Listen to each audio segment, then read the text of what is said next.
এক নাম্বার পুরস্কার, আল্লাহ রাব্বুল আলামিন রিজিকের অভাব আল্লাহ দূর করে দিবেন। জোরে কোন সুবহানাল্লাহ। কেমন রিজিকের অভাব দূর করে দিবেন? আপনি লক্ষ লক্ষ টাকার মালিক হবেন না, না।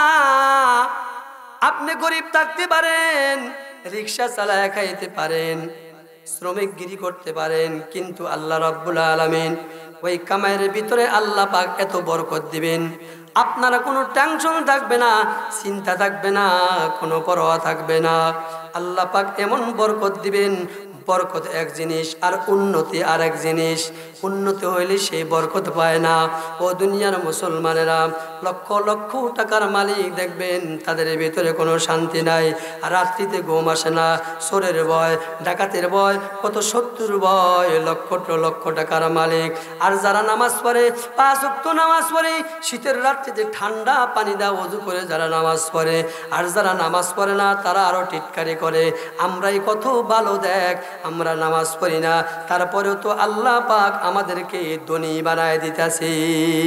শুনতে শুনতে নগমা হেলে মাহফিলে বেদাত কো, কান বাহর হো গিয়া দিল বদমজাস হোনে কো। গান বাজনা বাদ্য বেদাত এগুলা শুনতে শুনতে কান বয়ের হয়ে গেছে, বদমেজাজ হওয়ার কারণে কানটা বয়ের হয়ে গেছে, যার কারণে মানুষ এখন হেদায়েতের দিকে অগ্রসর হচ্ছে না। আল্লাহ তাআলা আমাদেরকে অত্যন্ত দামি একটা সময় দিয়ে দুনিয়ার জমিনে পাঠাইছেন, সেটা হলো আমাদেরকে আল্লাহ হায়াত দিয়ে পাঠাইছেন। কথা ঠিক না বেঠিক? হায়াত, সময়, এটা আল্লাহ পাকের কাছে অনেক দামি। এই সময় সম্পর্কে আল্লাহ তাআলা কুরআনুল কারীমের ভিতরে একটি সূরা নাযিল করেছেন, সূরা আসর। সময়ের কত দাম! এই সময়টা যখন চলে যাব, জান্নাতের ভিতরে মানুষ যখন যাবে, কোনো কিছুর জন্য আফসোস করবে না, শুধু সময়ের জন্য আফসোস করবে। জোরে কোন সুবহানাল্লাহ। সময়ের কত দাম আমি একটা ঘটনার মাধ্যমে আপনাদেরকে আমি বোঝানোর চেষ্টা করব। আকাল্লুল জিবালি তুরাওয়া ইনদাহু লাআযামু ইনদাল্লাহি কদরান আওয়া মানজিলা। এই পৃথিবীর জমিনে আল্লামা শেখ সাদী রহমাতুল্লাহি আলাইহি তার কিতাবের ভিতরে লেখেন, গুলিস্তা কিতাবের ভিতরে, এই কিতাবের ভিতরে লেখেন, পৃথিবীর জমিনে যতগুলি পার আছে সবচাইতে ছোট বার হলো তুরবার, কিন্তু সম্মানের দিক দিয়া, মর্যাদার দিক দিয়া, বুজুর্গের দিক দিয়া তুর পাহাড়টা হলো আল্লাহ তাআলার কাছে অনেক মর্যাদা। জোরে কোন সুবহানাল্লাহ। এই তুর পাহাড়ে 3750টা সিঁড়ি আছে। এই 3750টা সিঁড়ি পাড়ি দিয়া আল্লাহর নবী হযরতে মূসা আলাইহিস সালাতু ওয়াস সালাম, জলিল কদর নবী, আল্লাহর সাথে কথা বলার জন্য যাইতে। কত বড় দামি নবী! হযরতে মূসা আলাইহিস সালাতু ওয়াস সালামের মাধ্যমে আমরা অনেক কিছু জানতে পেরেছি। হযরতে মূসা আলাইহিস সালাতু ওয়াস সালাম সেই তুর পাহাড়ে যাইয়া আমার আল্লাহকে বলতেছেন, আল্লাহ আমি তোমাকে একটা প্রশ্ন করব, তুমি কি রাগ করবা নাকি? আপনারা বলেন মূসা কি প্রশ্ন করবে এটা আমার আল্লাহ জানে কি জানে না? আলিমুল গায়বের মালিক কে? জোরে বলেন কে? না কোনো পিশাচ, কোনো দেবদেবী, কোনো ব্যক্তি, কোনো সরকার, না না, একমাত্র আলিমুল গায়বের মালিক হলো আমার আল্লাহ। মূসার অন্তরের ভিতরে কি প্রশ্নটা উদয় হয়েছে, কি প্রশ্ন করবে এটা আমার আল্লাহ ভালো জানেন। হযরতে মূসা আলাইহিস সালাতু ওয়াস সালাম আল্লাহর সাথে আগে থানা মিটায় লইতেছে, কি জানি যদি আল্লাহ রাগ করে ফেলে। আমরা অনেক সময় কোন মুরব্বীদেরকে যদি কথা বলতে চাই, মুরব্বী বাজান বা দাদা বা নানা, হুজুর আমি আপনাকে একটা কথা বলবো, আপনি যদি রাগ করেন না, মানে রাগের কথাও যদি হয় আপনি জানি রাগ করেন না, এরকম আগে থানা মিটায় নেই, কথা ঠিক না বেটি? ঠিক তেমনি ভাবে আল্লাহর নবী হযরতে মূসা আলাইহিস সালাতু ওয়াস সালাম এমন একটা জটিল আল্লাহকে প্রশ্ন করবে, এই জন্য আগেই আল্লাহকে থানা মিটায় লইতেছে। আল্লাহ তুমি বলো, তুমি যদি আল্লাহ না হইয়া যদি বান্দা হইতাম আর আমি মূসা যদি আল্লাহ হইতাম, তাহলে তুমি আমার কাছে কি প্রার্থনা করতা? জোরে বলেন আল্লাহু আকবার। কত বড় প্রশ্ন, চিন্তা করেন। আমাদের দেশে যে সরকার, জালেম সরকার যে বিদায় নিছে, এই সরকারের কাছে যদি আপনি বলতেন প্রধানমন্ত্রী আপনি নামেন, আমি আপনার জায়গায় বসি আর আপনি আমার জায়গায় আসেন, আপনাকে ঠিক থাকতে দিত না জেলখানা দিত? শুধু জেলখানা না, সাথে সাথে গুম করতো, হত্যা করতো, কথা ঠিক না বেঠি? আল্লাহ রাব্বুল আলামিন হযরতে মূসা আলাইহিস সালাতু ওয়াস সালামকে বলতেছেন, ও মূসা, হে মূসা, কিসের ব্যাককলের মতো প্রশ্ন করো? তুই কি আল্লাহ হইতে পারবি? তোর এই যোগ্যতা আছে? কি কর, মূসা আল্লাহ হইতে পারবে? আপনি আল্লাহ হইতে পারবেন? হযরত মূসা আলাইহিস সালাম ঠেলা দিছে, আল্লাহ আমি আল্লাহ হইতে পারবো না, তুমি কি বান্দা হইতে পারবা? এই যোগ্যতা তোমার আছে? ঠেলা একটা দিছে। হযরত মূসা আলাইহিস সালাতু ওয়াস সালাম বলেন, ও মাবুদ, তুমি বান্দা হইতে পারবা না আর আমি আল্লাহ হইতে পারবো না, এটা যোগ্যতা আমার নাই, তোমার বান্দা হওয়ার যোগ্যতা নাই। কিন্তু এটা কথার কথা ধরা হলো, তুমি যদি বান্দা হইতা, আমি যদি আল্লাহ হইতাম, কি চাইতাম? আমার আল্লাহ বলেন, পয়গম্বর আমি রাগ করি নাই, যা তামাম পৃথিবীর মানুষদেরকে জানায়া দাও, আমি যদি বান্দা হইতাম, তুই যদি আল্লাহ হইতি, তাহলে তোর কাছে আমি দুইটা নিয়ামতের কামনা করতাম। এক নম্বর হলো ইবাদতের জন্য আমি তোর কাছে লম্বা হায়াত চাইতাম। দুই নম্বরে হলো ইবাদতের জন্য আমি শরীরের সুস্থতার কামনা করতাম। জোরে কান সুবহানাল্লাহ। আল্লাহ কি চাইতো? হায়াত চাইতো। কি চাইতো? সময়। যে আল্লাহ বান্দা হইলে সময় চাইতো, সেই হায়াত দিয়ে আল্লাহ আপনাকে আমাকে দুনিয়ার জমিনে পাঠাইছে, তাহলে হায়াতের দাম আছে না নাই? এক সেকেন্ডের কত দাম। এমনও সময় হয় মানুষ এক সেকেন্ডের জন্য মারা যায়, আবার এমনও সময় হয় এক সেকেন্ডের সময়ের জন্য মানুষ বেঁচে যায়, কথা ঠিক না ঠিক?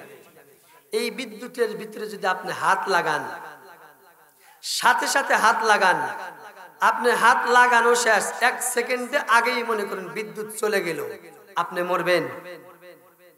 আর এখন বিদ্যুৎ নাই, মনে করছেন বিদ্যুৎ নাই, যেই মাত্র হাত দিছেন এক সেকেন্ড পরেই বিদ্যুৎ চলে আসছে, বাঁচবেন। তাহলে এক সেকেন্ডের জন্য আপনার হায়াত আর এক সেকেন্ডের জন্য আপনার মৃত্যু, কথা ঠিক না বেঠিক? হ্যাঁ দুনিয়ার মুসলমান, শরীরের সুস্থতার কত দাম, হায়াতের কত দাম। মোল্লা আলী কারি রহমাতুল্লাহি আলাইহি বিরাট বড় আল্লাহর ওলি ছিলেন। এই মোল্লা আলী কারি এক রাস্তা দিয়ে একদিন যাইতেছিলেন, যাওয়ার পথে দেখেছি একটা সামনে গরুস্থান তার সামনে পড়ে গেল। আমার কথা কি আপনারা বুঝেন? একটা গরুস্থান তার সামনে পড়ে গেল। পরে দেওয়ার পর তিনি যখন গরুস্থানের নিকটবর্তী হলেন, দেখে যে গুনগুন শব্দ শোনা যায়, গুনগুন শব্দ শোনা যায়। কেরে গুনগুন শব্দ কোথায় থেকে আসে? মানুষ তো আমি দেখি না। ডান দিকে তাকায়, বাম দিকে তাকায়, পিছন দিকে তাকায়, সামনের দিকে তাকায়, কোনো একটা মানুষ পায় না। কিন্তু গুনগুন শব্দ কোথায় থেকে আসে? মোল্লা আলী কারি রহমাতুল্লাহ আলাইহি সামনের দিকে আরো অগ্রসর হলেন। অগ্রসর হওয়ার পর দেখে যে গরুস্থানে একটা কবরের নিচে থেকে আল্লাহর কোরআনুল কারীমের তেলাওয়াতের আওয়াজ শোনা যায়। চিল্লায় কোন সুবহানাল্লাহ। মোল্লা আলী কারি রহমাতুল্লাহি আলাইহি তিনি চিন্তা করলেন, এটা কোনো সাধারণ কোনো বুজুর্গ নয়, এটা সাধারণ কোনো বুজুর্গ নয়। যেই বুজুর্গ কোরআনুল কারীম কবরের ভিতরে বসে বসে তেলাওয়াত করে। এই বুজুর্গের সাথে আমার পরিচয় করার দরকার আছে। কবর খনন করলেন, খনন করার পরে দেখে দাওয়াতটা যখন সরালেন, সাদা পোশাক আর সাদা পাগড়ি পরিত অবস্থায় একজন বুজুর্গ কোরআনুল কারীম কবরের ভিতরে বসে বসে আল্লাহর কোরআন তেলাওয়াত করতেছে। জোরে কান সুবহানাল্লাহ। মোল্লা আলী কারি রহমাতুল্লাহি আলাইহি জিজ্ঞাসা করলেন, ভাই বুজুর্গ, তুমি কোনো সাধারণ কোনো বুজুর্গ নয়, তুমি কত বছর যাবত পর্যন্ত কোরআন তেলাওয়াত করো? এবার আল্লাহর বান্দা বলতেছেন, ও মোল্লা আলী কারি, 1 বছর নয়, 2 বছর নয়, 350 বছর পর্যন্ত আমার আল্লাহ কবরের ভিতরে বসে বসে কোরআন তেলাওয়াতের সুযোগ আল্লাহ আমাকে দিয়েছেন। এই কথা শোনার পর মোল্লা আলী কারি রহমাতুল্লাহ আলাইহি আপনাদের মতো এরকম সুবহানাল্লাহ শব্দ পাঠ করছে, আশ্চর্য হয়ে গেছে। আল্লাহর ওলি বলতেছেন, মোল্লা আলী কারি, আমি 350 বছর কবরের ভিতরে বসে বসে কোরআন তেলাওয়াত করেছি, আর তোমার একবার হায়াতের জিন্দেগির ভিতরে একবার মাত্র কোরআন তেলাওয়াত করে সুবহানাল্লাহ পাঠ করেছো। তোমার আমলনামায় যতগুলা নেকি হইছে আমার আমলনামায় দিয়ে দাও, আর 350 বছর কোরআন তেলাওয়াতের সব তোমার আমলনামায় দিয়ে দিলাম। কয় কেন? কয় মোল্লা আলী, তুমি কি নবীর হাদিস পড়ো নাই? ইজা মাতাল ইনসানু ইনকাতা আনহু আমালুহু, যখন মানুষ ইন্তেকাল করে সব আমলের দরজা বন্ধ হয়ে যায়। আমি তো ইন্তেকাল করেছি, আমার আমলের দরজা বন্ধ হয়ে গেছে। ও মোল্লা আলী কারি রে, আমার আমলের দরজা বন্ধ শুধু 350 বছর নয়, কিয়ামত পর্যন্ত যদি আমার আল্লাহ এই কবরের ভিতরে বসে বসে কোরআন তেলাওয়াতের সুযোগ দেয়, জিকির করার সুযোগ দেয়, আর তুমি একবার মাত্র সুবহানাল্লাহ তোমার হায়াতের ভিতরে পড়েছ, তোমার সুবহানাল্লাহ সম পরিমাণ সব আমার আমল নামায় আর উঠবে না। তাহলে হায়াতের দাম আছে না নাই? একবার সুবহানাল্লাহ পাঠ করলে কয় মিনিট সময় লাগে? 1 সেকেন্ড মাত্র। কয় সেকেন্ড? 1 সেকেন্ড সময় লাগে। 1 সেকেন্ডের কত দাম! 1 সেকেন্ডে যারা ইখলাসের সাথে, ঈমানের সাথে, শিরক থাকবে না, বেদাত থাকবে না, কুফরি থাকবে না, দুনিয়ার কোনো জালেমের কোনো মতবাদ থাকবে না, ইখলাসের সাথে যারা একবার সুবহানাল্লাহ পাঠ করবে, জান্নাতের ভিতরে আল্লাহ ওই বান্দার জন্য একটা ফলের গাছ তৈরি করে দিবেন। এই ফলের গাছটা কত বড় জানো? কেজি গোড়া দিয়া যদি 500 বছর দৌড়ায় তবু এই গাছের ছায়া শেষ করা যাবে না। জোরে কোন সুবহানাল্লাহ। শুকর নিয়ামত রা কামালে মিদহাত, গাফেলেরা গুশ মালে মিদহাত, শুকর না কর দন জওয়ালে নিয়ামতাস, বরসা কর কমালে নিয়ামতাস। শুকর নিয়ামত হায় হক মে কুল মুদাম, তাকুনত হক বর তু নিয়ামত হা তমাম, হামদ খালিক বর জবাদর আয় বসর, উম্র তাবর বদ নদী সরবসার। আল্লামা আশরাফুল আত্তার রহমাতুল্লাহি আলাইহি লেখেন, কোরআনের আয়াতের ব্যাখ্যায় লেখেন, লা ইন শাকারতুম লা আযীদান্নাকুম, যারা নিয়ামত পায় তারা জানি নিয়ামতের শুকর আদায় করে আমি নিয়ামত বাড়ায় দেব। ওয়ালা ইন কাফারতুম ইন্না আযাবি লাশাদীদ, আর যদি কুফরি করে, নাফরমানি করে, আমি নিয়ামত ছিনায় নিব, কঠিন আযাবে গ্রেফতার করব। জোরে কোন নাউযুবিল্লাহ। তাহলে আমরা নিয়ামত পাইছি কিনা বলেন দি? যারা আসে নাই পাইছে? মনে করতেছে হুজুর তো কোরআন হাদিস থেকেই বলবো, দূর থেকে শুনলে অসুবিধা কি? কিন্তু আকাশ পাতাল ব্যবধান। এখানে বৈশা শোনা একটা এলেমের মাজলিস, আর দূর থেকে শোনা এটা এলেমের মাজলিস বলা হয় না। এটা এলেমের একটা সমাবেশ, এটা একটা ক্লাস, এটা একটা কি ক্লাস। দূর থেকে যারা শুনবেন আর কাছে থেকে যারা শুনবেন ব্যবধান অনেক। এক বেচারা বিবাহ করছে, নতুন বিবাহ করছে, স্ত্রী বলতেছেন স্বামী মিষ্টি খাবো। আগেকার মিষ্টি আর এখনকার মিষ্টি তফাৎ আছে না নাই? এখন তো 2 নাম্বার ছাড়া আর কিছুই পাওয়া যায় না। মানুষ যে 2 নাম্বার, ইমান আমল কিছুই নাই, এই জন্য খালি 2 নাম্বার আর 2 নাম্বার। ওই সময় আগেকার যুগে 2 নাম্বার জিনিস বুঝতো না মানুষ। যে 2 নাম্বার বলবে, এই যে একটা লজ্জা, একটা শরম, এটার ভয়, মানুষের অন্তরের ভয়, 2 নাম্বার জিনিস বানার সাহসই করতো না। কি ধরনের মানুষ ছিল? তে বেচারা মিষ্টি খাবো, তে দোকান থেকে আধা কেজি মিষ্টি আনছে। স্বামী চিন্তা করলো, এখন যদি মিষ্টি যদি খায়, মিষ্টি যেরকম মজা লাগে, এটা তো প্রত্যেক দিন তাহলে ফেনার ফেনার করবে, যে আরো মিষ্টি খাবো। কাছের বয়ম আছে না, কাছের বয়ম চিনেন তো? কাছের বয়মের ভিতরে মিষ্টি উঠাইছে, মুখা দিয়া সুন্দর করে আটকাইছে।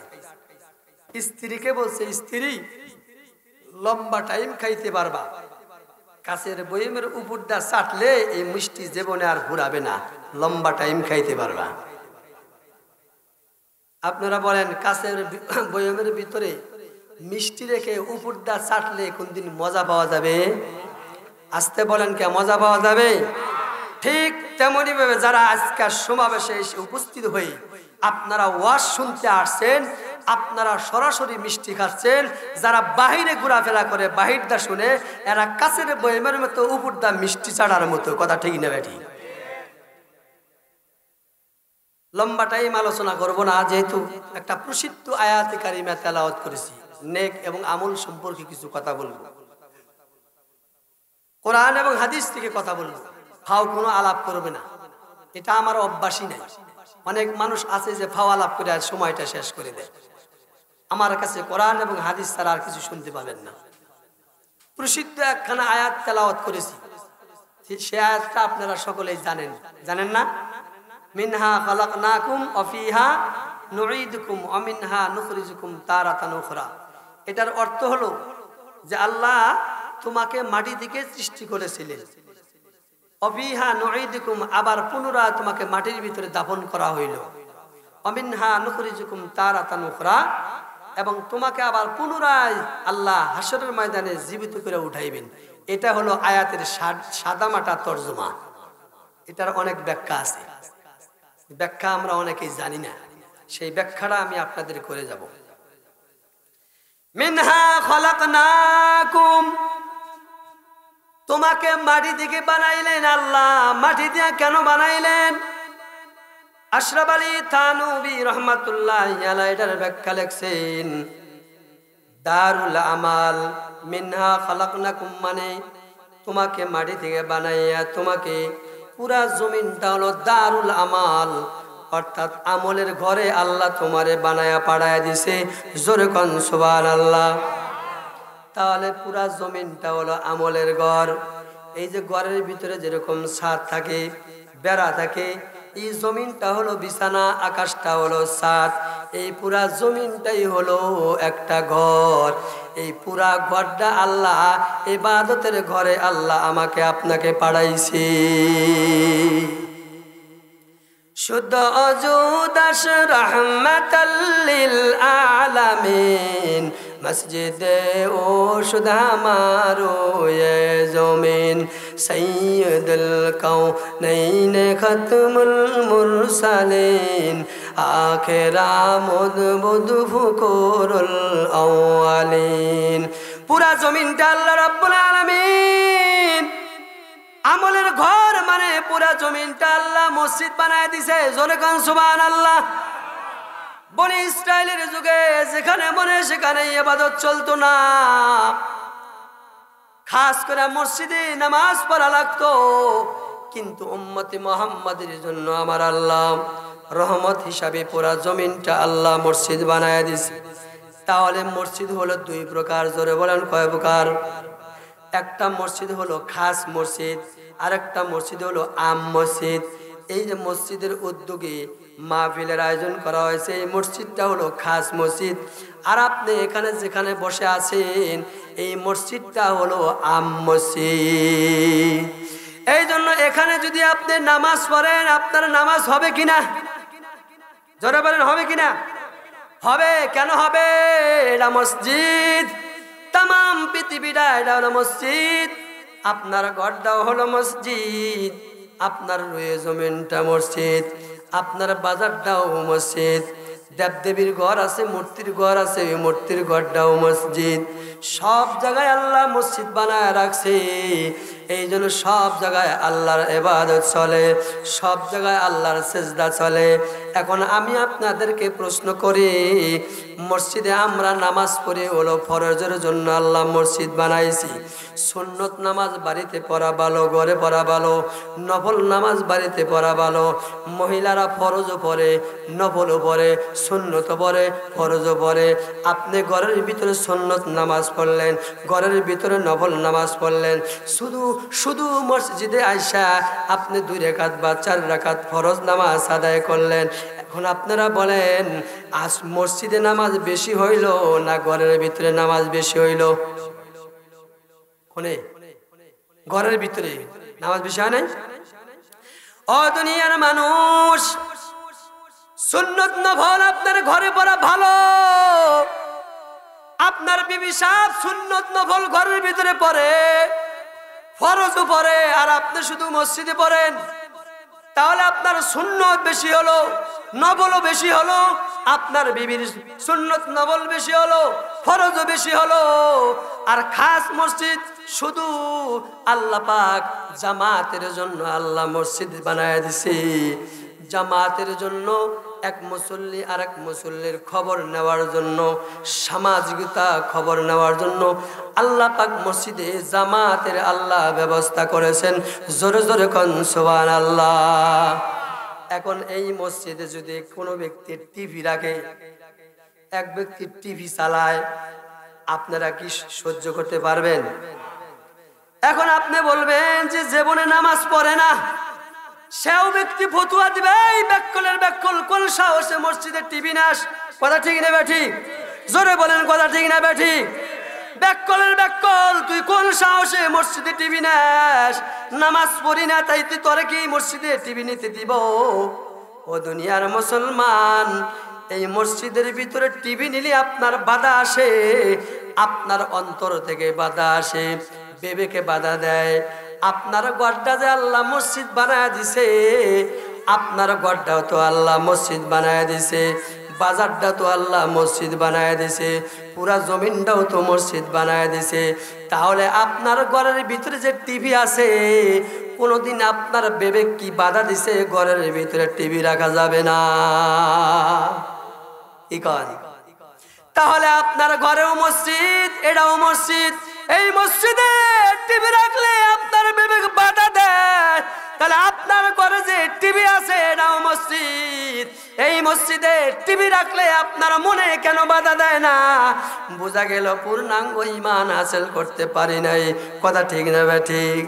ও দুনিয়ার মুসলমানেরা, এই জন্য রুয়ে জামিনটা মসজিদ, রুয়ে জমিনটা আল্লাহ ঘর বানায় দিছে আমলের জন্য। আমলের জন্য আল্লাহ ঘর বানাইছে, মাটিটা বানাইয়া আল্লাহ ঘরে ঢুকাইছে। এই জন্য দুনিয়ার ভিতরে টিভি চলে না, এই জন্য দুনিয়ার ভিতরে চুরি ডাকাতি চলে না, এই জন্য জেনা বিবাচার চলে না, এই জন্য সুদ চলে না, এই জন্য ঘুষ চলে না, এই জন্য মিথ্যা চলে না। মসজিদের ভিতরে কি ঘুষ চলবে? মসজিদের ভিতরে জেনা করা যাবে? জোরে কর নাউজুবিল্লাহ। তাহলে এই মসজিদের ভিতরে ঘুষ চলে না, জেনা চলে না, কিচ্ছু চলে না। সারা জমিনটা আল্লাহ মসজিদ বানায় দিছে। এই জমিনের ভিতরে আপনি জেনার কাজ কেমন করে করেন?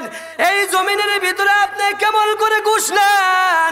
এই জমিনের ভিতরে আপনি কেমন করে ঘুষ খান? এই জমিনের ভিতরে কেমন করে জেনার সাহায্য করেন? এই জমিনের ভিতরে কেমন করে ডাকাতি করেন? এই জমিনের ভিতরে কেমন করে চুরি করেন? যেহেতু আমার আল্লাহ বলেন মিনহা খলাকনাকুম ওয়া বিহা নুঈদুকুম, আল্লাহ পাক তোমাকে মাটি থেকে বানাইয়া আমলের ঘরে ঢুকাইছে। এই জন্য জন্য এখানে আমল চলবে, দুনিয়ার কোনো শয়তানি কাজ চলবে না। চলবে? এই জন্য দুনিয়ার কোনো শয়তানি কাজ চলবে না, মানুষের কোনো মতবাদ আইন চলবে না। এই জমিনটা কে বানাইছে বলেন? আকাশটা কে বানাইছে? আমাদেরকে কে বানাইছে? তাহলে আমি আল্লাহর, জমিনটা আল্লাহর, সবকিছু আল্লাহর, কিন্তু আইন চলবে আল্লাহর। কিন্তু কি দুনিয়ার ভিতরে এখন আল্লাহর আইন আছে? জোরে বলেন, আইন আছে কিনা? দুনিয়ার ভিতরে আইন নাই, মানুষের তৈরি করা মতবাদ আইন। রাস্তাতে গাড়ি চলে, এটা কার আইন? রাস্তায় গাড়ি চলে, এই রাস্তায় যে গাড়ি চলে, ডান দিকটা চলে না বাম দিকটা চলে? আপনারা বলেন কোন দিকটা চলে? বাম দিকে চলে। এটা কি নবীর সুন্নত না বিপরীত? জোরে বলেন, নবীর সুন্নত না বিপরীত? নবীর সুন্নত হলো ডান দিকে চলা, কথা ঠিক না বেঠিক? ও দুনিয়ার মুসলমান, এখন যদি আপনি গাড়ি যদি চালান, ডান দিকে যদি গাড়ি চালাইতে যান, বিভিন্ন জায়গায় ট্রাফিক পুলিশ আছে না নাই? আপনাকে বাসি সিগন্যাল দিবে, এই বেটা তুই সরকারের আইন মানুষ না। আপনি বলবেন যে আল্লাহ আমাকে বানাইছে, যে আল্লাহ জমিন বানাইছে, সে আল্লাহর রসুল বলেছেন ডান দিকে চলা সুন্নত। পুলিশ বলবে না, এটা সরকারের আইন, এদিকে চলা যাবে না, বাম দিকে চলা যাবে। এই জন্য আপনাকে কি করবে? অপরাধ সাব্যস্ত করবে। অপরাধ বলিয়া আপনার নামে ৪০ ধারা জারি করবে। কথা ঠিক না বেঠিক? ও দুনিয়ার মুসলমানেরা, যে নবীর উম্মত আপনা হইতে পেরেছি, আদমিয়ত দাদাইবা জম মুসলমা কর দাই, আয় খোদা করবা সম সানবর হেসা কর দাই। আল্লাহ যদি অন্য পশু পাখি বানাইয়া পাড়াইতে পারতেন, কিন্তু আল্লাহ আপনাকে আমাকে পছন্দ করিয়া মানুষ বানাইছে, নবীর উম্মত বানাইছে। নবী কয় আমার সুন্নত মানো, তুমি বরকত পাইবা। এখন নবীর সুন্নতটা রং হয়ে যায়, নবীর সুন্নত কিন্তু রং হতে পারে না। জোরে কোন কথা ঠিক না বেটি? তাহলে আমরা কার আইন মানতাছি? আল্লাহর আইন মানতাছি না মানুষের তৈরি করা মতবাদ মানতাছি? বলেন, কথা কন না কে? তাহলে আইন মানতাছি মানুষের তৈরি করা মতবাদ, আর আমরা চিল্লে চিল্লে আল্লাহর জিকির করি, আমরা সেজদা দেই, আল্লাহরে বলি ইয়াকা নাবুদু ওয়া ইয়াকা নাস্তাইন, হে আল্লাহ তোমার ইবাদত করি, তোমার কাছে সাহায্য চাই। নামাজের ভিতরে বারবার বলতেছি তোমার ইবাদত করি, তোমার কাছে সাহায্য চাই, কিন্তু কাজের বেলা শয়তানের কাজ। কথা ঠিক না ঠিক? তাহলে কেমন আমরা গোলাম হইতে পারলাম? এই জন্য আমার আল্লাহ বলেন মিনহা খালাকনাকুম ওয়া ফিহা নুঈদুকুম, তোমাকে মাটি আল্লাহ আমলের ঘরে ঢুকাইছে, এখানে আমল ছাড়া আর দুনিয়ার কোনো শয়তানি কাজ চলবে না। চলবে? জোরে বলেন, চলবে? তো জিকির করেন লা ইলাহা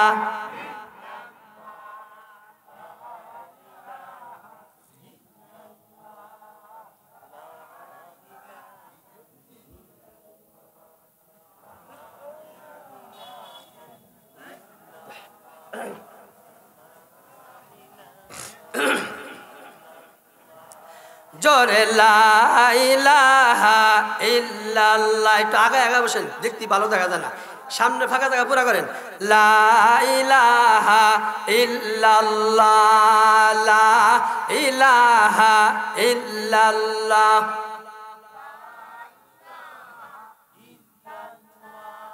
লা ইলাহা ইল্লাল্লাহ। আমল সারা কাজ হবে না অন্য কোনো ফিকিরে, দিলের ময়লা দূর হইবে মাওলার নামের জিকিরে। লা ইলাহা ইল্লাল্লাহ, লা ইলাহা ইল্লাল্লাহ, লা ইলাহা ইল্লাল্লাহ,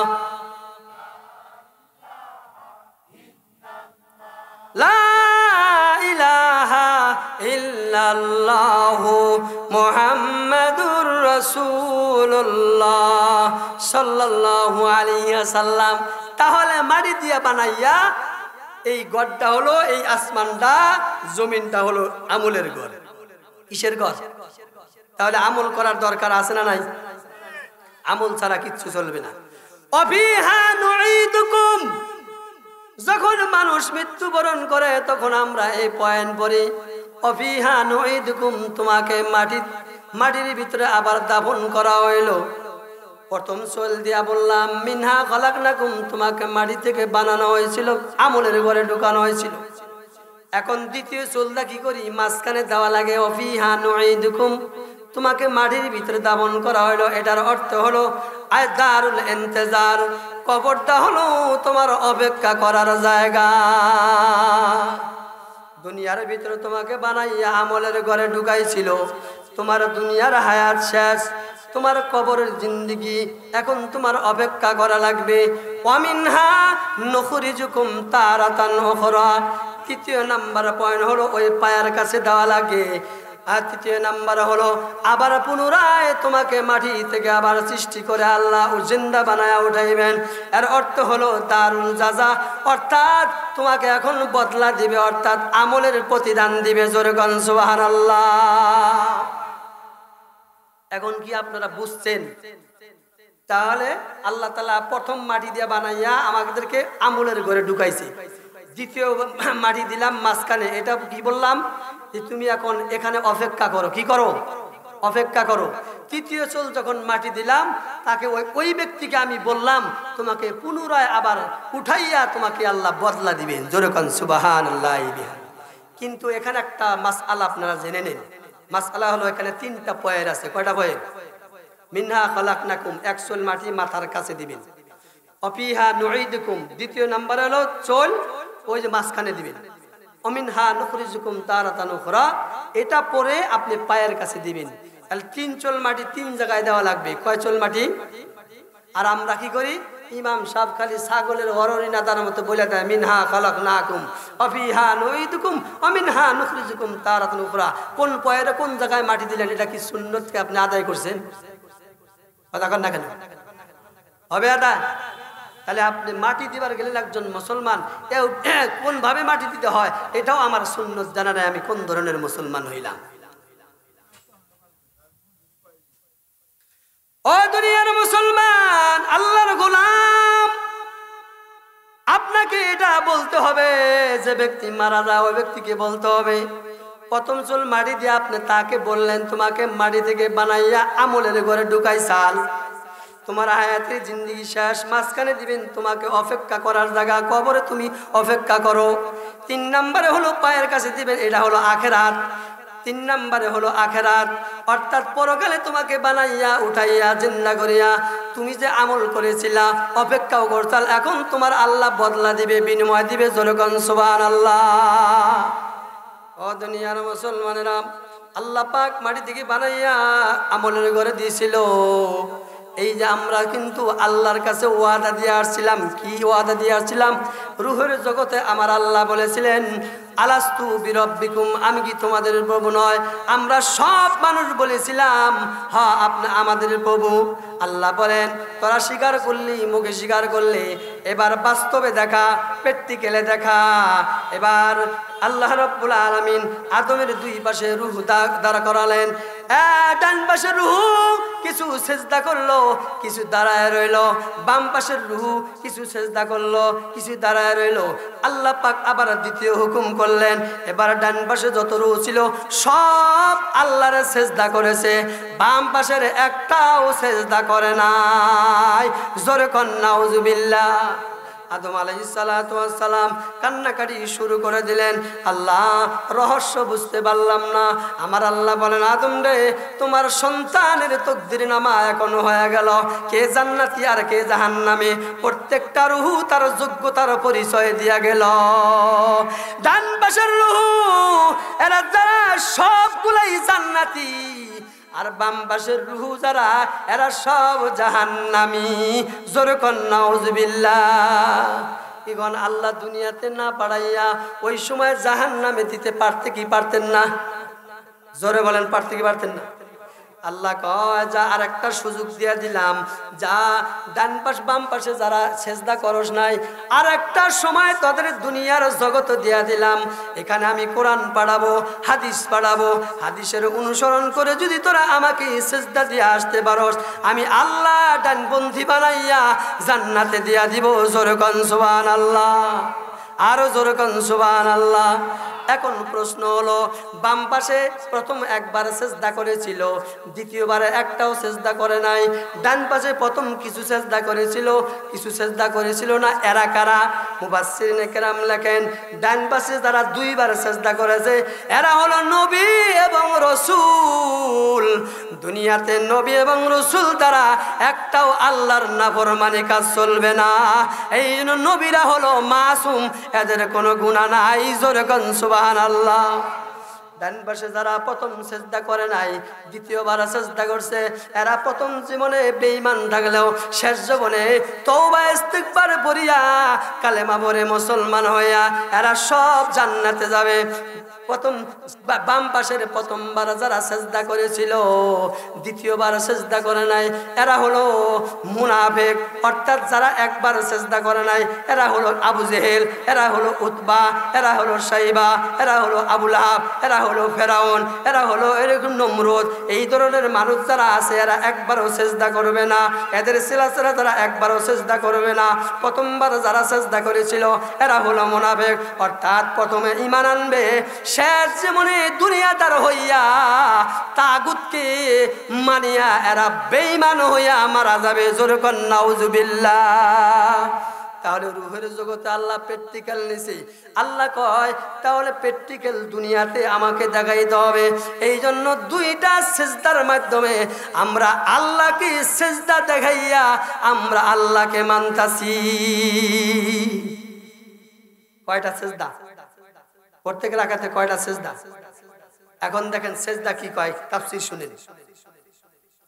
মিনহা খালাকনাকুম, যখন আপনি প্রথম সেজদা দিলেন, কয়টা সেজদা দেই নামাজের ভিতরে প্রতি রাকাতে?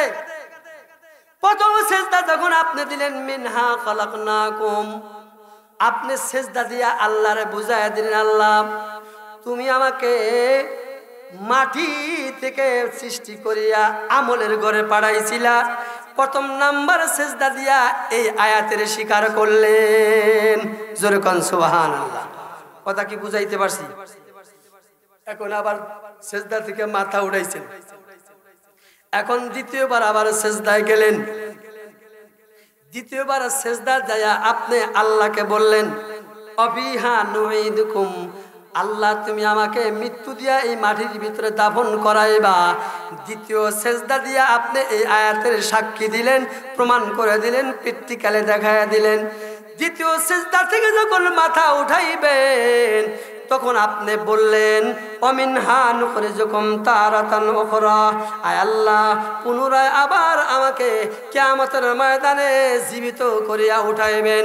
তাহলে এই আয়াতটা দুইটার সেজদার মাধ্যমে প্র্যাকটিক্যালে আল্লাহকে স্বীকার করতে হয়। কথা বুঝছেন? এখন যারা দুইটা সেজদা করবে না তারা সূরা তাহা 55 নম্বর আয়াত এটা তারা মানে নাই। যদি না মানে আপনারা বলেন কোরআনুল কারীমের একটা আয়াত যদি কেউ অস্বীকার করে সে মুসলমান? জোরে বলেন মুসলমান। দেখেন আল্লাহর নবী কি বলেন এই আয়াতের ব্যাখ্যায়, মান তারাকাস সালাতা মুতাআম্মিদান ফাকাদ কাফারা, যারা নামাজ তরক করলো, নামাজ পড়লো না, মসজিদে গেল না, নামাজের দ্বার দিল না, তারা সূরা তাহার 55 নম্বর আয়াতের প্র্যাকটিক্যালে আল্লাহকে মানলো না। যদি আল্লাহকে না মানে কাজে এই ব্যক্তি কুফরি করলো, এই ব্যক্তি কাফের হয়ে যায়। জোরে কোন নাউজুবিল্লাহ। এই আয়াতের ব্যাখ্যায় আল্লাহর নবী বলছেন, মান তারাকা সলাতা মুতাআম্মিদান ফাকাদ কাফারা, যারা ইচ্ছাকৃতভাবে নামাজ ছেড়ে দিল, তরক করলো, নামাজ পড়লো না, সূরা তাহার 55 নম্বর আয়াত মানলো না, আর যখন আল্লাহর আয়াত না মানে অস্বীকার করে সে কাফের হয়ে যায়। জোরে কোন নাউজুবিল্লাহি মিন যালিক। আমাদের সমাজের ভিতরে এরকম বেনামাজি আছে না নাই? তাহলে কি সূরা তাহার 55 নম্বর আয়াত তারা মানতাছে? জোরে বলেন মানতাছে? আজকে যারা এখানে যারা উপস্থিত আছেন আমার মনে হয় সবাই নামাজি। যদি কেউ বেনামাজি থেকে থাকেন আজকে শুনলেন কোরআন শরীফের আয়াত কি অস্বীকার করা যাবে? তাহলে যারা দুইটা সেজদা করবেন না সূরা তাহার 55 নম্বর আয়াত তারা মানে না। যদি না মানে কাফের হয়ে যান, কাফের হয়ে যাবে। জোরে কোন নাউজুবিল্লাহ। আজকে আমি জনতার সামনে আমি সবাইকে আমি অনুরোধ করছি আপনারা দুইটার সেজদার মাধ্যমে সূরা তাহা 55 নম্বর আয়াত কি প্র্যাকটিক্যালি দেখাইতে রাজি আছেন? আল্লাহ পাক সকলকে কবুল করেন, সবাই বলে আমিন। এই হলো আয়াতের তাফসীর। এখন যারা নামাজ পড়ে না তাহলে নামাজ পড়ার দরকার আছে না নাই? নামাজের কিছু গুরুত্বপূর্ণ আলোচনা করব, এরপরেই আমি ইনশাআল্লাহ বিদায় নেব। কিছু ফজিলত বয়ান করব। দেখেন নামাজ পড়লে কি ফজিলত, একটা ফজিলতের কথা আমি বয়ান করব। যে একাধারে 40 দিন নামাজ আদায় করবে আল্লাহ তাআলা দুইটা পুরস্কার দেয়। এক নম্বরে হলো মুনাফিকের দপ্তর থেকে তাকে নাম কাইটা দেয়, আর দুই মুমিনের দপ্তরে তাকে নাম উঠায় দেয়। দুই নম্বরে হলো জাহান্নামের তালিকা থেকে নাম কাইটা জান্নাতের তালিকাভুক্ত করে দেয়। জোরে কোন সুবহানাল্লাহ। وقال بعضهم ورد في الحديث أنه من حافظ على الصلاة أكرمه الله بخمس خصال يرفع عنه ذيك العيش। আল্লাহর নবী হাদিসে পাকের ভিতরে বলেন যারা গুরুত্ব সহকারে 5 ওয়াক্ত নামাজের হেফাজত করবে, 5 ওয়াক্ত যারা নামাজ পড়বে আল্লাহ রাব্বুল আলামিন তাদেরকে 5 প্রকারের সম্মান আল্লাহ দান করবেন, 5টা পুরস্কার আল্লাহ দান করবেন। জোরে কোন সুবহানাল্লাহ। তাহলে এই 5টা পুরস্কার আমরা চাই কি চাই না? জোরে বলেন। একটু ওয়াদা করা যাবে? নারায়ে তাকবীর। আমরা এই 5টা পুরস্কার চাই সবাই। 5টা পুরস্কারের মধ্যে ইরফাউ আনহু যিকাল আইশ, 1 নাম্বার পুরস্কার আল্লাহ রাব্বুল আলামিন রিজিকের অভাব আল্লাহ দূর করে দিবেন। জোরে কোন সুবহানাল্লাহ। কেমন রিজিকের অভাব দূর করে দিবেন? আপনি লক্ষ লক্ষ টাকার মালিক হবেন না, না। আপনি গরিব থাকতে পারেন, রিকশা চালায় খাইতে পারেন, শ্রমিকগিরি করতে পারেন, কিন্তু আল্লাহ রাব্বুল আলামিন ওই কামাইয়ের ভিতরে আল্লাহ পাক এত বরকত দিবেন আপনারা কোনো টেনশন থাকবে না, চিন্তা থাকবে না, কোনো পরোয়া থাকবে না। আল্লাহ পাক এমন বরকত দিবেন, বরকত এক জিনিস আর উন্নতি আর এক জিনিস। উন্নতি হইলে সেই বরকত পায় না। ও দুনিয়ার মুসলমানেরা, লক্ষ লক্ষ টাকার মালিক দেখবেন তাদের ভিতরে কোনো শান্তি নাই, আর রাত্রিতে ঘুম আসে না, চোরের ভয়, ডাকাতের ভয়, কত শত্রুর ভয়। লক্ষ লক্ষ টাকার মালিক, আর যারা নামাজ পড়ে 5 ওয়াক্ত নামাজ পড়ে, শীতের রাত্রিতে ঠান্ডা পানি দা ওযু করে যারা নামাজ পড়ে, আর যারা নামাজ পড়ে না তারা আরো টিটকারি করে, আমরাই কত ভালো দেখ, আমরা নামাজ পড়ি না, তারপরেও তো আল্লাহ পাক আমাদেরকে ধনী বানায় দিতেছে। এরকম সমাজের লোক আছে না নাই? না না, আপনারা এটা মনে করেন না যারা নামাজ পড়ে না, রোজা রাখে না, লক্ষ লক্ষ টাকার মালিক আল্লাহ তাদেরকে ভালোবাসে, এটা মনে করবেন না। দেখবেন তাদের ভিতরে কোনো শান্তি নাই, ঘুষ খায়, লক্ষ লক্ষ টাকা ঘুষ খায়, সুদ খায়, তাদের ভিতরে শান্তি নাই। তাদের ভালোবাসা আর কেমন ভালোবাসা দেখবেন। কার্তিক মাস যখন আসে, আশ্বিন মাসে যখন দুর্গা পূজা হয়, তখন পাঠার পাঠিকে খুব ভালোবাসে, পাঠারে খুব ভালোবাসে। এবার পাঠায় কয়, দেখ আমাকে মালিকে কত সুন্দর খাওয়ায়, পাঠিরে কয় তোরা কিছুই খাওয়ায় না, তোর লাভ কি, বাইসা থেকে লাভ কি? এবার পাঠি কয়, আমি যে বাচ্চা দেই, দুধ দেই, এটা আমার ধর্ম, আর তোরকে যে আদর করে মহাব্বত করে মালিকে খাওয়ায়, তোর আদরটা তুই এখন বুঝবি না। আশ্বিন মাসে দুর্গা পূজা আসতেছে, তোর আদরটা কয় নাম্বার আদর তখন তুই বুঝতে পারবি। কথা ঠিক না বেটি? পাঠার দল, আল্লাহ পাঠার দল বানাইছে, আল্লাহ পাঠার দল। পাঠারে যেরকম বলি দেয়, বলি দেওয়ার আগে খুব আদর করে। কিছু কিছু মানুষ আল্লাহ পাঠার দল বানাইছে, আর এগুলো আল্লাহ বেশি দিন নাই, মৃত্যুর পরেই বলি আর বলি, বলি আর বলি। এই আদরটা খুব ভালো না, কথা ঠিক না বেঠি? এই আদরটা কি খুব একটা ভালো না? তুমি টাকা কামাই করো, ঘুষ খাও, সুদ খাও, আর লক্ষ লক্ষ টাকা কামাই করো, নামাজের দাঁড় দাঁড়ো না, আর ঠান্ডা পানি দাও উজু করে নামাজ পড়ে, কি কষ্ট করার দরকার আছে? আপনারা বিবাহশালীতে যান কিনা? বিবাহের অনুষ্ঠানে যান কিনা?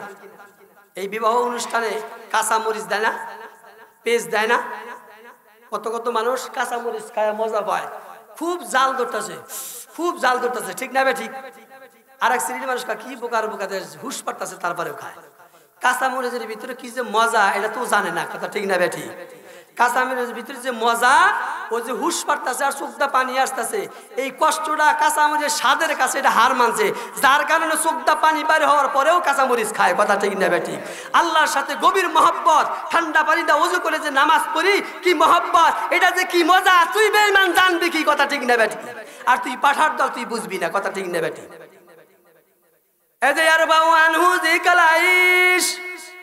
আল্লাহর নবী বলেন, এক নম্বর পুরস্কার, আল্লাহ পাক তোমাকে রিজিকের অভাব আল্লাহ দূর করে দিবেন, রিজিকের অভাব আল্লাহ দূর করে দিবেন।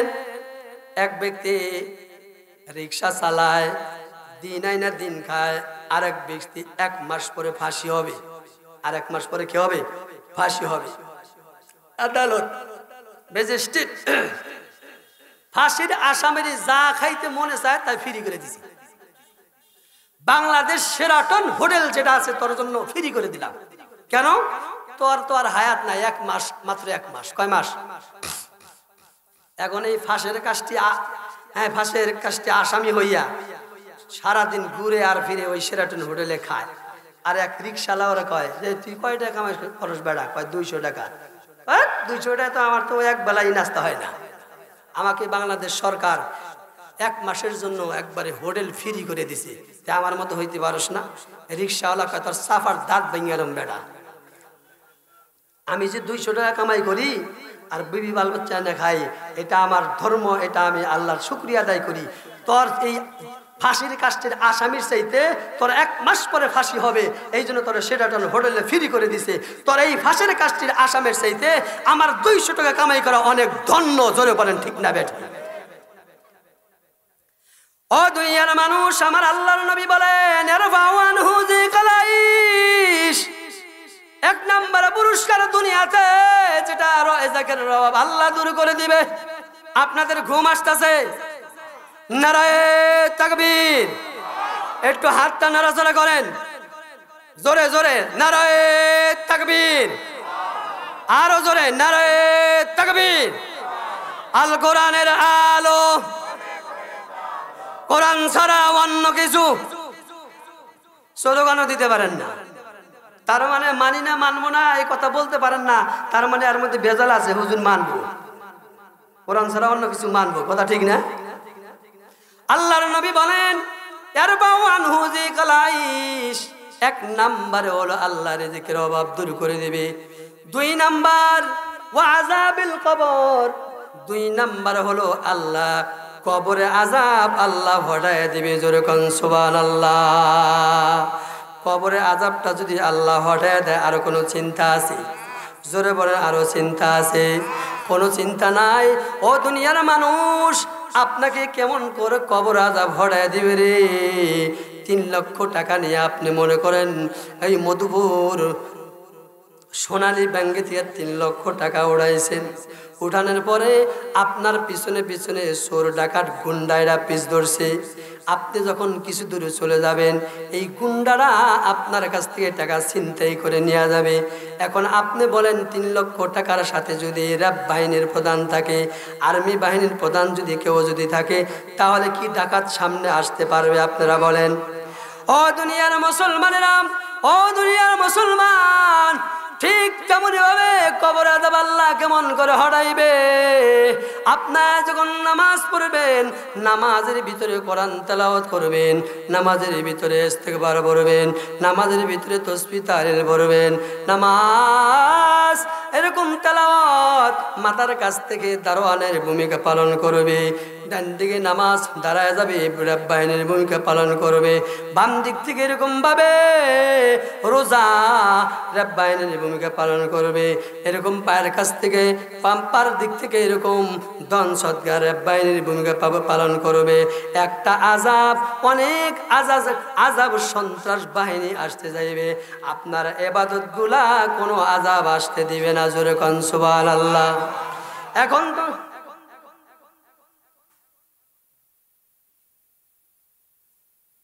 হাদিস শেষ করুন, তারপরে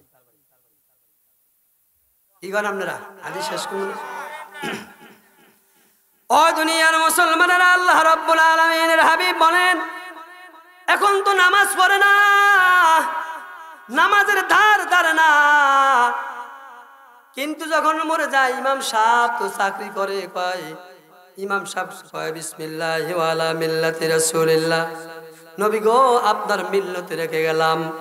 এখন আপনারা বলেন, দুনিয়াতে থাকতে কোনো সুন্নত মানে নাই, ফরজের ধার ধারে নাই, কোরআন মানে নাই, হাদিস মানে নাই, এখন মৃত্যুবরণ করছে, এখন ইমাম সাহেব বলে দেয় বিসমিল্লাহি ওয়া আলা মিল্লাতি রাসূলিল্লাহ, এখন মিল্লাতে রাসূলুল্লাহর দিকে ওয়াকফ করে দেয়, আল্লাহর নবীর সুন্নতের ভিতরে ওয়াকফ করে দেয়। এখন বলেন তো দেখি, জীবিত থাকতে এই মানুষটা আল্লাহর নবীর ধার ধারে নাই, কোরআনের ধার ধারে নাই, এই মরা মানুষটা আল্লাহ নেবে কিনা বলেন? ও দুনিয়ার মুসলমানেরা, মনে করেন চাপড়ি বাজারে 3 জন সন্ত্রাস ধরা পড়ছে, অস্ত্র সহ 3 জন সন্ত্রাস ধরা পড়ছে। সন্ত্রাসকে এরকম পুলিশ বাহিনী মারা শুরু করছে। একজন বলে, স্যার স্যার আমাকে মারবেন না, আমাকে চিনেন, আমি বর্তমান স্বরাষ্ট্রমন্ত্রীর বাংনা হই, স্বরাষ্ট্রমন্ত্রীর মামা আমার, আপনার চাকরি আমি ক্যান্সেল করে দেব। এবার স্বরাষ্ট্রমন্ত্রীর পরিচয় পাইয়া এবার 2 জনকে উত্তম শুরু করলো, মারধর করলো।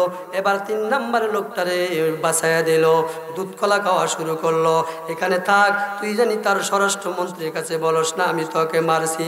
বিকালবেলা যখন হয়ে যায় তখন স্বরাষ্ট্রমন্ত্রীর কাছে ফোন করে, হ্যালো স্বরাষ্ট্রমন্ত্রী স্যার, বেয়াদবি মাফ করবেন, আপনার টাঙ্গাইল জেলা মধুপুর থানা চাপড়ি বাজারে নাকি একজন আপনার বাইঙ্গা আছে, নাম তার সোহেল, এই অস্ত্র সহ ধরা পড়ছে, আপনার পরিচয় পাইয়া তারে ছেড়ে দিছে।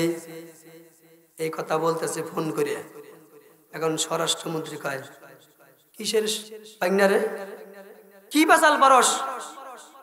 মধুপুর চাপড়ি বাজারে আমার কোনো বাইঙ্গা নাই, আমার একটা বোন, সেরা বোন বিয়ে হয়েছে ফরিদপুর, এটা মিথ্যাবাদী। জোরে কর নাউযুবিল্লাহ।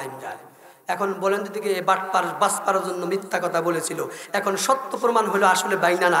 এখন ওই 2 জনের চাইতে এর মারপিট কম হবে না বেশি হবে? জোরে বলেন, কম হবে না বেশি হবে? ঠিক তেমনই ভাবে এই মারপিট যদি বেশি হয়, আপনারা বুঝে নেন বিসমিল্লাহি ওয়া আলা মিল্লাতি রাসূলিল্লাহ, নবীর সাথে রওজার সাথে এরকম ভাবে থাকবে। এরকম ফেরেশতারা নবীর রওজা মুবারকে ফোন করে বলবে, নবী গো আজকে তোমার একটা উম্মত আসছে কবরে, তোমার দোহাই দিতেছে, কয় সুন্নতের চিহ্ন আছে, দাঁড়িয়ে আছে বলে নাই, লম্বা পাঞ্জাবির চিহ্ন আছে বলে নাই, দস্তরখান বিছায় খাইছে বলে নাই, মস্কি খাড়ো আসাল বলে নাই, রাস্তায় কি ডান পাশে চলছে বলে নাই, কয় এটা আমার উম্মত না।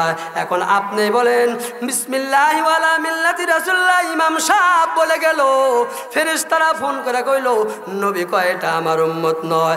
এখন বলেন তো দেখি, মায়ের কম হবে না বেশি হবে? ও দুনিয়ার মুসলমানেরা, এই জন্য আযাবুল কবর, কবরে আযাব আল্লাহ হরায় দিবে, এই জন্য নামাজ পড়া দরকার আছে না নাই? ও দুনিয়ার মুসলমানেরা, এই জন্য নামাজ পড়া দরকার আছে। এটা হলো 2 নাম্বার। 3 নাম্বার পুরস্কার, ওয়ায়াতিহুল্লাহু কিতাবাহু বিয়ামিনিহি, কিয়ামতের ময়দানে আল্লাহ ডান হাতে আমলনামা দিবেন। কোন হাতে আমলনামা? ডান হাতে আল্লাহ আমলনামা দিবেন। ডান হাতে আমলনামা দেওয়ার পর এই বান্দার খুশির কোনো সীমানা থাকবে না। ফাম্মা মান উতিয়া কিতাবাহু বিয়ামিনি ফায়াকুলু হা উমকরাউ কিতাবিয়া ইন্নী যানানতু আন্নী মুলাকিন হিসাবিয়া ফাহুয়া ফি ঈশাতির রাদিয়া কুতুবুহা দানিয়া কুলু ওয়াশরাবু হানিয়াম বিমা আসলাফতুম ফিল আইয়ামিল খালিয়া। সুবহানাল্লাহ। ডান হাতে যখন আমলনামা দিবে এই বান্দা তখন খুশি হইয়া আত্মীয় স্বজনকে দেখাইবে, দেখ ডান হাতে আমলনামা পাইছি, খুশির কোনো সীমানা থাকবে না। এই যে পরীক্ষা যখন হয়, এসএসসি পরীক্ষা হয়, যখন গোল্ডেন এ প্লাস পায়, ফার্স্ট ডিভিশনে পাস করে, তখন আত্মীয় বাড়ি ফোন করে, বন্ধু বান্ধবের কাছে ফোন করে, শ্বশুর বাড়ি ফোন করে, আমি গোল্ডেন এ প্লাস পাইছি। শুধু তাই নয়, মসজিদে মসজিদে দোয়া নেওয়ার জন্য জিলাপির কোনো অভাব থাকে না। কথা ঠিক না বে ঠিক? ঠিক কিয়ামতের ময়দানে আমার আল্লাহ যখন এই বান্দা ডান হাতে আমলনামা পাবে রে, খুশির কোনো সীমানা থাকবে না। যখন নতুন মানুষ বিবাহ করে বিবাহের ভিতরে শাশুড়ি আম্মা তার জন্য জামাইয়ের জন্য বিভিন্ন আপ্যায়নের ব্যবস্থা করা হয়, মোয়ার পিঠার ব্যবস্থা করা হয়, তেলের পিঠার ব্যবস্থা করা হয়, কত ধরনের আইটেম করা হয়। জামাইরে কয় জামাই খান, জামাই খালি ফুলতাছে এগুলো খাম না। কি কয়? ছোট শালা কয় দুলাবেল খান না খায় যা হে ক হ্যারে ডাক দে হ্যারে খাম না। হে বুঝছেন তো, এত জ্ঞানী মানুষ। এরকম একটা অভিনয় হাসরের ময়দানে আল্লাহ এই বান্দার সাথে করবে। জোরে কোন সুবহানাল্লাহ। আল্লাহ রাব্বুল আলামিন ডান হাতে আমলনামা দেওয়ার পরে এই বান্দাকে আল্লাহ রাব্বুল আলামিন শ্বশুর বাড়ির মতো একটা আপ্যায়ন, একটা ব্যবস্থা করবে। বান্দা ফুলতে থাকবে, খাবো না।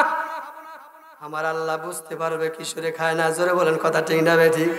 আমার আল্লাহ বলবো না হুররে যা যা, আমার বান্দারা আমি ওয়াদা দিয়েছিলাম যা যা। মাসালুল জান্নাতিল্লাতী বুইদাল মুত্তাকুন ফিহা আনহারুম মিন মাইন গায়রি আসিন ওয়া আনহারুম মিন লাবানিন লাম ইয়াতাগায়্যার তা'আমু ওয়া আনহারুম মিন খামরিল লাযযাতিল লিশ-শারিবিন ওয়া আনহারুম মিন আসালিম মুসাফফা। জোরে বল সুবহানাল্লাহ। আল্লাহ রাব্বুল আলামিন হুরকে বলবেন হুর তাড়াতাড়ি যা, তোর জন্য আমার বান্দা খাইতেছে না, তোর অপেক্ষা করতেছে, তাড়াতাড়ি যা।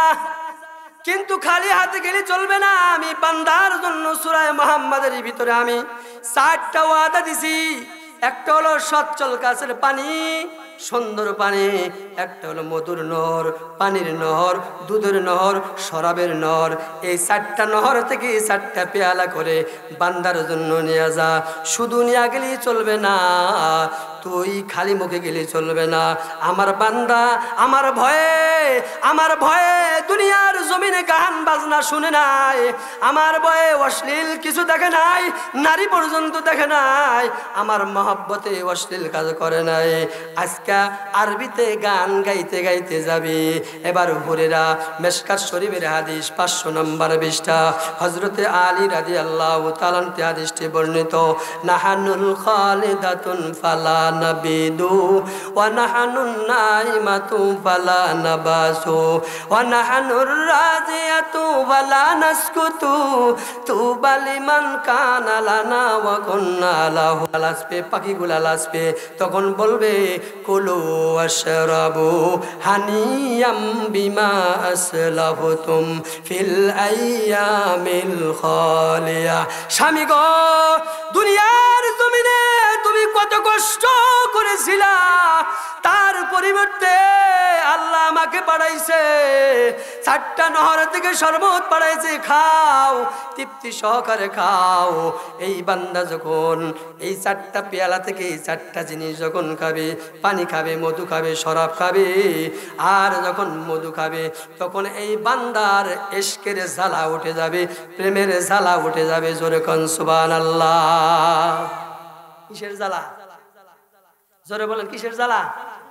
প্রেমের জ্বালা। কিসের জ্বালা? আঙ্গ বাংলাদেশের যুবকরা প্রেমের জ্বালা ফাঁসি লয়। কথা ঠিক না বেটি? আঙ্গ বাংলাদেশের যুবকরা কি করে? 5 তলাতে হাত কেটে নাম লেখে। আছে না নাই? কত পেপার পত্রিকা দেখা যায় যে প্রেমিককে পায়না দেখে গাড়ির তলে বলে মরে। আছে না নাই? আর এই বান্দা কি করবে? 4টা নহর থেকে এইগুলা খাওয়ার পর প্রেমের জ্বালা উঠবে। কিসের জ্বালা? আমাদের এই বাংলাদেশের মতো প্রেমের জ্বালা নয়। কিসের জ্বালা? আল্লাহ তোমার শরবত কত সুন্দর, তোমার পানি কত সুন্দর, তোমার দুধ কত সুন্দর, তোমার মধু কত সুন্দর, তুমি হুর বাড়াই চাও, হুর কত সুন্দর। আল্লাহ তুমি না জানি কত সুন্দর, তোমার চেহারা না দেখলে আমার ভালো লাগে না। বেহেশতে আজা কে আজা রে নবাশাদ, কাছে রাবা কাছে কারে নবাশাদ। বেহেশত এমন একটা জায়গা যেখানে কোনো চিন্তা নাই, ভাবনা নাই, কষ্ট নাই। আমার আল্লাহ বলবেন আমার বান্দার ভালো লাগে না, এটা হতে পারে না। আমার আল্লাহ 70,000 পর্দার ভিতরে দেখে নূরের তাজাল্লি দেয়া দিবেন। আমার আল্লাহ বলবেন সালামুন কাওলাম মির রাব্বির রহিম। সূরা ইয়াসিনের ভিতরে আমার আল্লাহ বলেন এই বান্দাকে যখন সালাম জানাবে একটা ঝলকের মতো দেখবে, জিলকানের মতো দেখবে। এই বান্দা কি দেখলাম, কি দেখলাম, কি দেখলাম, কি দেখলাম, এই বলে 70 বছর ওই বেহেশতের ভিতরে জ্ঞান হারা হইয়া পড়ে থাকবি। জোরে কোন সুবহানাল্লাহ। এটা হলো 3 নাম্বার পুরস্কার। কয় নাম্বার পুরস্কার? ওয়ায়াতিহুল্লাহু কিতাবাহু বিয়ামিনি। 3 নাম্বার পুরস্কার, ডান হাতে আল্লাহ আমলনামা দিবে। কোন হাতে আমলনামা দিবে? আর এরকম একটা আপ্যায়নের আল্লাহ ব্যবস্থা করবে। 4 নাম্বার পুরস্কার ওয়ায়ামুরু আলা সিরাতিকাল বুরাক। 4 নাম্বার পুরস্কার আল্লাহ 30,000 বছর রাস্তা বলছে রাত করতে 10 সমান 10, আবার নামতে 10। এই 30,000 বছর বলছে রাত আল্লাহ বিদ্যুতের গতিতে আল্লাহ পার করায় দিবেন। জোরে কোন সুবহানাল্লাহ। হাসরের ময়দানে আল্লাহর নবীকে 3 জায়গায় পাওয়া যাবে। কয় জায়গায়? না ফুলসিরাতের গাড়ির ভিতরে পাওয়া যাবে। এখানে যদি না পাওয়া যায় মিজানের পাল্লায় থাকবে। মিজানের পাল্লায় না থাকলে হাউজে কাউসারে পাওয়া যাবে।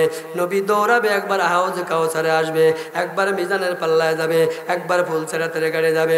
আমার গুনাহগার উম্মত পার হতে পারবে না। নবী ইমানের সুইচটা লাগায়া দিবে, আর এই উম্মত গুলা বিশ্বরণের মতো ফুলসিরাত দেখবে, আর উম্মত গুলা বিদ্যুতের আকারে আল্লাহ পার করায় দিবেন। জোরে কোন সুবহানাল্লাহ। এটা হলো 4 নাম্বার পুরস্কার। 5 নাম্বার পুরস্কার ওয়ায়াদখুলুল জান্নাতা বিগাইরি হিসাব। 5 নাম্বার পুরস্কার আল্লাহ বান্দাকে বিনা হিসাবে আল্লাহ জান্নাত দিয়া দিবে। জোরে কোন সুবহানাল্লাহ। বিনা হিসাবে যদি জান্নাত দিয়া দেয়, চিন্তা আছে? আমরা বিনা হিসাবে জান্নাত চাই কিনা? সবাই চাই। দেখি কারা কারা চাই। লিল্লাহি তাকবীর। সবাই চাই তো ইনশাআল্লাহ। তাহলে 5 ওয়াক্ত নামাজ পড়ার দরকার আছে না নাই? আপনাদের এলাকায় দানের পাইকার আছে না নাই? এই দানের পাইকার 1 মণ বা 2 মণ করে বস্তার ভিতরে উঠায়। কয়েলটি জিজ্ঞাসা করে কয় মণ করে উঠাইছ? বলে 2 মণ। বেটা বিশ্বাস না, মাপ দে। পরে মাপ দেয়, দেখে যে 2 মণ ঠিকই আছে। কথা ঠিক না বেটি? যে বস্তাটা পছন্দ হয় না ওইটাই 2 মণ মাপছি। ঠিক আছে, আর মাপার দরকার নাই। যেটা পছন্দ হয় নাই ওইটাই যেহেতু 2 মণ হয়েছে, আর বাকিগুলা সব একসাথে ঢাইলা দে। আল্লাহ রাব্বুল আলামিন বলেন আউয়ালু মা ইউহাসাবু বিহিল আবদু ইয়াউমাল কিয়ামাতিস সালাত। সর্বপ্রথম আল্লাহ নামাজের হিসাব নেবে বান্দার। কি হিসাব? নামাজ যখন সঠিক হয়ে যাবে আল্লাহ বলবেন অন্য অন্য আমলও ঠিক আছে। ওয়ায়াদখুলুল জান্নাতা বিগাইরি হিসাব। আমার বান্দারে বিনা হিসাবে জান্নাত দিয়ে দে। জোরে বলেন সুবহানাল্লাহ।